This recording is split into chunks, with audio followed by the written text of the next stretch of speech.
না আমরা এক্সেলে গিয়ে এইরকম রেজাল্ট শিট যেটা করেছি আমরা নাম বা সাবজেক্ট লিখে, তো প্রত্যেকটা স্টুডেন্টের টোটাল মার্কস, পার্সেন্টেজ এবং ডিভিশন কীভাবে বের করতে পারি? খুবই সোজা স্যার, এইগুলো সূত্রতে ফেলতে হয়। টোটাল মার্কসে যেরকম ইকুয়াল টু সূত্র আসে, ফার্স্টে সমান সমান চিহ্ন, তারপরে SUM সাম, ফার্স্ট ব্র্যাকেট ওপেন। এবার সাবজেক্টের নাম্বারগুলোকে সিলেক্ট করে নিতে হবে, দেন ব্র্যাকেট ক্লোজ করে এন্টার করলেই টোটাল মার্কস বেরিয়ে দেবে। একইভাবে এইগুলো এই বক্সে সিলেক্ট করার পর এরকমভাবে টেনে দিলেই সবার বেরিয়ে দেবে।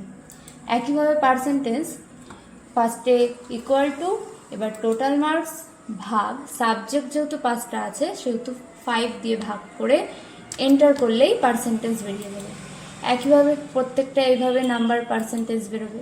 ডিভিশনেও একটা সূত্র রয়েছে, first equal to if first bracket percentage greater than equal two 75 comma in double inverted comma STAR star double inverted comma close comma then if first bracket open percentage greater than equal to 60 comma double inverted comma first কাটো দাদা,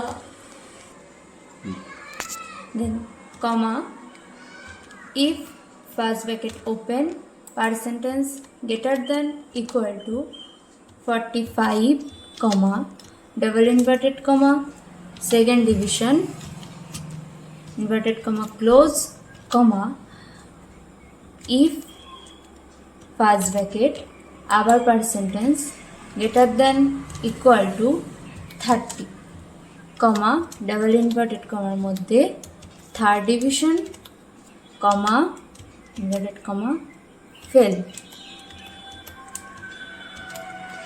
এবার আমরা যতগুলো bracket open করেছি সব ব্র্যাকেটগুলোকে close করে দিতে হবে।